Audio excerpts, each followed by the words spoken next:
Hey, hello and welcome. In this video today, we're going to go through a very powerful and very destructive emotionally manipulative behavior that, even though its two-step process only takes seconds to go through, can leave the target of this emotionally manipulative behavior feeling very self-conscious, and because of the second part of this emotionally manipulative behavior, can leave the target with an almost impossible task of being able to defend themselves.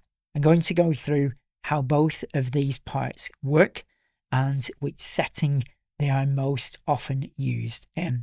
Now, this is called the hit and run technique and is part of a sub-genre expression of one of the 6 emotionally manipulative behaviors which I teach about in my training courses, and that is the fault finder.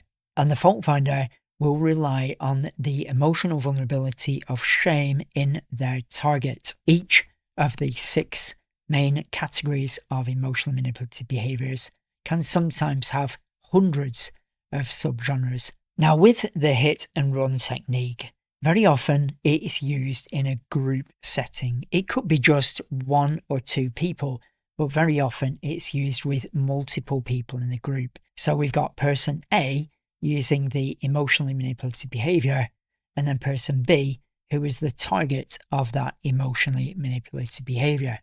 But then in the group, you've got person C, D, E, F, G, or how many people will be in the group. And the more people that you have in the group makes it more complex for the target of this emotionally manipulative behavior to break free, as you're going to see when we explain it through.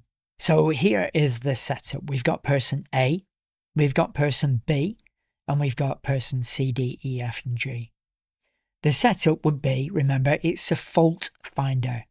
So the person using the emotional manipulative behavior, person A, is going to project a fault finder emotionally manipulation onto person B. For example, it could be a jovial insult, such as, "Oh, I see you've lost weight. Haha. Finally." Or, "Hey, I see you've had your hair cut. Are you going to sue them?" Now, something like that might be seen as just a bit of a joke, but if it's done in a destructive way where the target of that joke doesn't find it funny at all, then it can leave that person feeling very self-conscious. Now, that we've discussed there is called the setup. That's part number 1. Person A has insulted person B in front of the entire group. Now, if it was just left like that, what could happen is person B might turn around and say, "Well, that's not very nice of you to say," or other people might jump in and say, "Well, that's not very fair. I really like the way they've cut their hair," or "I think you look absolutely amazing now you've lost weight." Okay, and then part number 2, if we take it back to the screen here, person A insults person B. Other people could jump in to defend person B, but now what happens is person A immediately switches attention to person C. This is very powerful. So what person A does then is turn to person C and make a big show of person C. So it could be, "Wow, I hear you've just got a new job. I hear that you're just signing up for a marathon.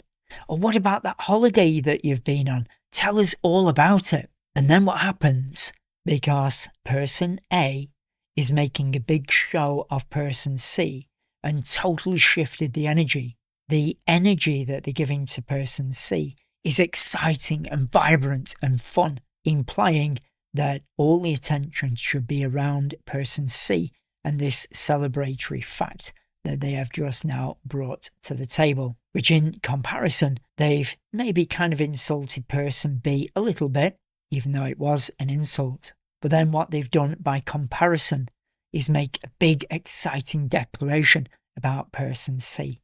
And what this does now is shift all of the group's energy and focus to person C.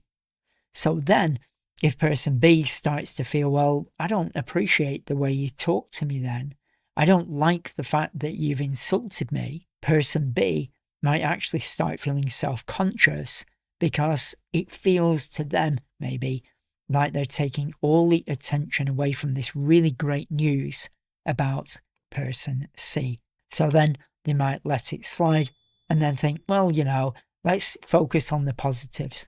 But if this technique keeps happening again and again and again and again, it can definitely wear away the confidence and self-assurance of the target, which is person B. And this is what I call the hit and run technique. So part number 1 is the hit. Part number 2 is the run. And it's all done by a distraction of attention in the group. Now, you can see this happen a lot online. You can see this happen in films, because films can be very useful for recognizing these things. So maybe go and start to watch a few films. Or if this has happened to you or somebody that you know and love, then start to remember when it was and what was said, how it was said, and start to recognize the process. Because the one thing with people using emotionally manipulative behavior is very often, if they know a technique works, whether it's conscious or unconscious, and from my own research, most people using emotionally manipulative behavior are totally unaware they're doing it. They might think that they know what they're doing, but really underneath they don't. So if this is happening to you or somebody that you know, start to recall when it's been happening. Does it happen with one person? Is there one person in the group that does this to everybody? When has it happened to you? How often has it happened to you? Okay, so that's the overview of the hit and run technique. It's a 2-stage process. Firstly, the insult, and then the second part is they completely change the energy to focus on somebody else. So the insult is low energy. The second part, to focus on somebody else, is really high energy. Shifts the attention away from the target, meaning that that person who's just been insulted has to then either break the cycle of this really joyous news about person C, or sit there feeling very self-conscious that they've just been insulted. Now, like I say, this is one of the many subgenres of the fault finder.